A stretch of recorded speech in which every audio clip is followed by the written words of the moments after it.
como ter um plano de manutenção preventiva dos seus equipamentos de perfuração.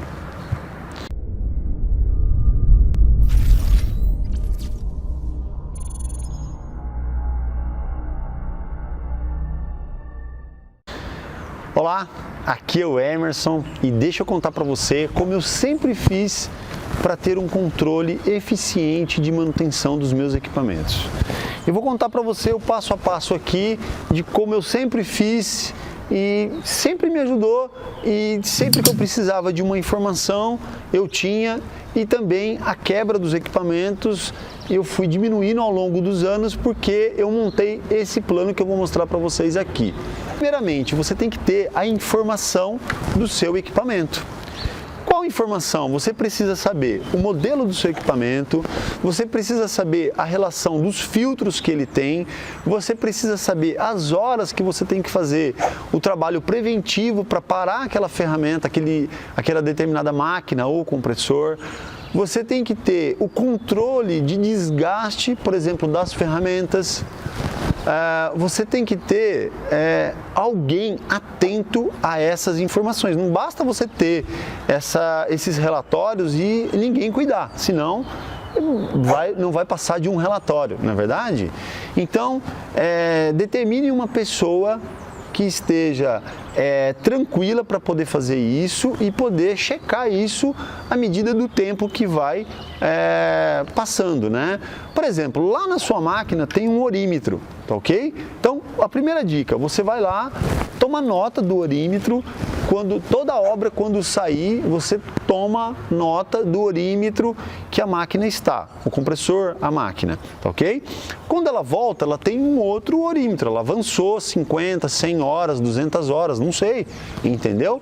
E aí, essa pessoa que você designou para cuidar da manutenção preventiva, ela vai apontar as horas que trabalhou, tá ok? E ali ela vai saber qual a preventiva mais próxima que tem que ser feita.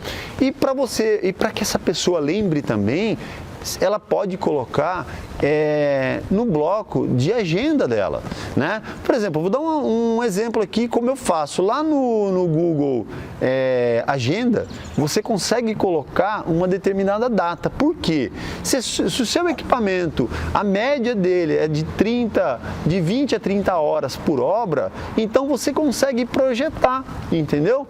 Então você coloca aqui, por exemplo, daqui 200 horas, que é mais ou menos quando você troca o óleo do seu equipamento, você sabe que com 6 meses vai vencer aquilo lá. O que você faz? Por segurança, você coloca com 5 meses para você dar uma ferida. Então coloca lá que naquele dia você vai aferir se já não venceu as horas de troca de óleo, né? De troca de filtro, e com isso você não vai esquecer. E com isso também você vai preservar o seu equipamento, que é importante, porque o seu equipamento ele é muito caro, é um investimento alto que você fez. Você pode também fazer um acordo com o seu próprio mecânico.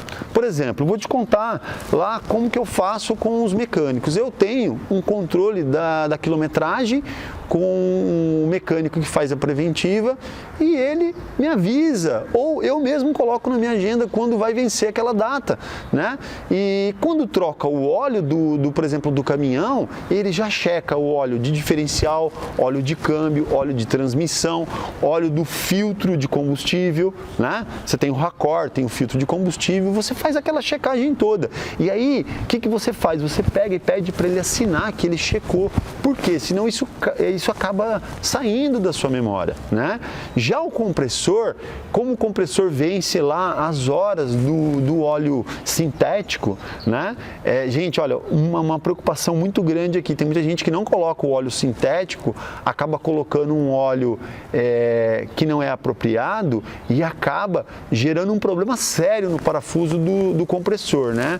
Ele acaba escurecendo os rolamentos, o próprio parafuso. Então toma cuidado com isso, use o óleo que o fabricante recomendou, CP46 sintético, então coloca aquela marca, porque às vezes você acha que está economizando e está gerando um problema sério para você. Então, essas preventivas, no meu ponto de vista, coloca na mão de quem é o responsável, de quem tem capacidade técnica para fazer isso, ou é do mecânico da máquina, ou é o mecânico do compressor. E as máquinas? As máquinas a mesma coisa. Se você não faz um trabalho de checagem, de lubrificação, o que vai acontecer? Aquele rolamento que vai trabalhar sem graxa ou sem óleo, ele vai ter um problema sério, não é verdade? As buchas, eu sempre faço o seguinte, quando os meus equipamentos, eu faço um planejamento de parada dos equipamentos, o que eu faço? Eu já vou checando tudo que eu quero fazer e antecipadamente, antes de parar na oficina, eu já tenho as buchas prontas, eu tenho o reparo do cilindro, eu tenho programado uma solda no equipamento. Então, o que eu faço? Quando eu vou montar um plano preventivo, eu me antecipo e vou fazendo uma checagem de tudo. E como que eu faço isso? Ao longo do tempo. Por exemplo, o soldador, o operador falou para mim que tem um problema no equipamento, eu já tomo nota, num único lugar. Aí eu sei que naquele dia que for fazer a manutenção, eu tenho aquela checagem toda. E sabe por que é importante isso também? Porque você consegue mensurar quanto tempo o teu equipamento vai ficar parado. Porque daí você pode se programar. Outra dica aqui muito importante. Sabe quando você vai parar para fazer essa manutenção? O dia que não tem trabalho. Porque o dia que tem trabalho, a máquina tem que trabalhar, tem que perfurar, tá ok? Então, gente, eu quis compartilhar com vocês aqui, porque eu vejo muita gente sofrendo, eu vejo muita máquina quebrada no meio do campo, eu vejo muita máquina vazando óleo, eu acho isso horrível, eu acho isso feio, entendeu? Então, fica aqui a dica e deixa aqui na descrição as dúvidas que você pode ter, tá bom? Um grande abraço e fica com Deus e que teus equipamentos não quebrem mais, por conta disso que eu falei. Um abraço!